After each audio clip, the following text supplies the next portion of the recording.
సంవత్సరాల తరబడి ఎన్ని మందులు వాడినా మీ మోకాల నొప్పులు తగ్గట్లేదా? ప్రాణ పెయిన్ క్లినిక్ లో అత్యాధునిక చికిత్స. హిందూపూర్ లో బాలయ్య మూడోసారి తొడగొడతారా? హ్యాట్రిక్ కొట్టబోతున్నారా అంటే అడ్డుకొని తీరుతామంటోంది వైసీపీ.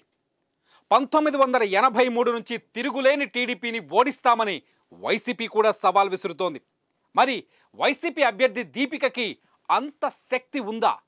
4 దశాబ్దాలుగా హిందూపూర్లో మరో పార్టీ జెండా ఎగరలేదు. హిందూపూర్ అంటే టీడీపీ, టీడీపీ అంటే హిందూపూర్ అంటారు.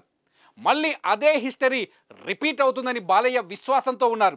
కానీ ఆ చరిత్రను మారుస్తామంటున్నారు వైసీపీ అభ్యర్థి దీపిక. ఇంతకీ హిందూపూర్లో ఎవరిది పైచేయి? చూద్దాం సై 2024లో.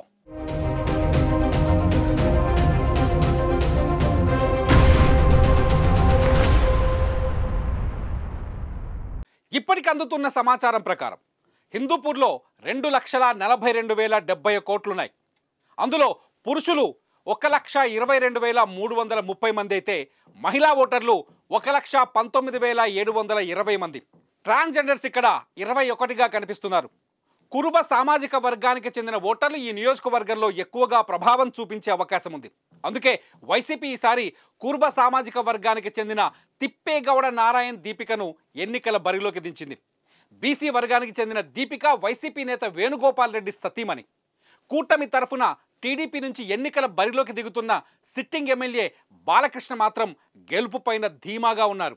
చరిత్రను చూస్తే 4 దశాబ్దాలుగా హిందూపూర్ టీడీపీ ఖాతాలోనే ఉంది. వైసీపీ వేవ్ గత ఎన్నికల్లో ఏ స్థాయిలో వచ్చినా బాలయ్యను ఢీకొట్టలేకపోయారు. హిస్టరీ రిపీట్ అవుతుంది తప్ప మరో పార్టీకి ఇక్కడ ఛాన్స్ లేదంటున్నాయి టీడీపీ శ్రేణులు. ఇంతకీ 2019లో ఏం జరిగిందో ఒక్కసారి చూద్దాం.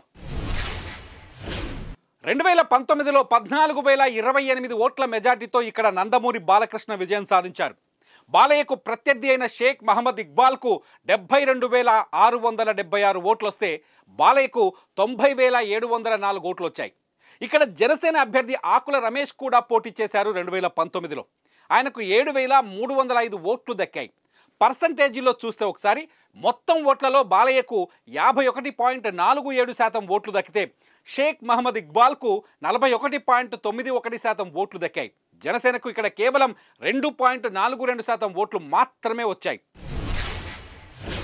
ఈసారి హిందూపూర్ ఎన్నికను వైసీపీ ఛాలెంజ్గా తీసుకుంది. కూటమి నుంచి సిట్టింగ్ అభ్యర్థి నందమూరి బాలకృష్ణ పోటీ చేస్తుంటే వైసీపీ ఈసారి అభ్యర్థిని మార్చింది. కురుబ సామాజిక వర్గం ఓట్లను టార్గెట్ చేస్తూ అదే సామాజిక వర్గానికి చెందిన తిప్పేగౌడ నారాయణ్ దీపికను రంగంలోకి దించింది. ఇక్కడ కాంగ్రెస్ కూడా ఎన్నికల బరిలో దిగింది. నాగరాజు అనే వ్యక్తిని కాంగ్రెస్ ఎన్నికల బరిలోకి దించింది. అయితే టీడీపీ కంచుకోటలో జెండా ఎగరేయాలనే లక్ష్యంతో మొదటి నుంచి పావులు కదుపుతూ వస్తోంది వైసీపీ. పార్టీలో కీలక నేత అయిన పెద్దిరెడ్డి రామచంద్రారెడ్డి ఇప్పటివరకు ఈ నియోజకవర్గం బాధ్యతల్ని చూశారు. పార్టీలో గ్రూపు తగాదాలు గతంలో నష్టం కలిగించాయని, ఈసారి వాటిని పరిష్కరించామని వైసీపీ నేతలు చెబుతున్నారు. ఎలాగైనా బాలయ్యపై విజయం సాధిస్తామని వైసీపీ నేతలు అంటున్నారు. బాలయ్య మాత్రం చరిత్రను సృష్టించేది మేమే, చరిత్రను తిరగ రాసేది మేమే అన్నట్టుగా ఉన్నారు. చూద్దాం, 40 ఏళ్ల హిస్టరీని రిపీట్ చేస్తూ వస్తున్న టీడీపీ ఈసారి కూడా మళ్ళీ జెండా ఎగరేయబోతోందా?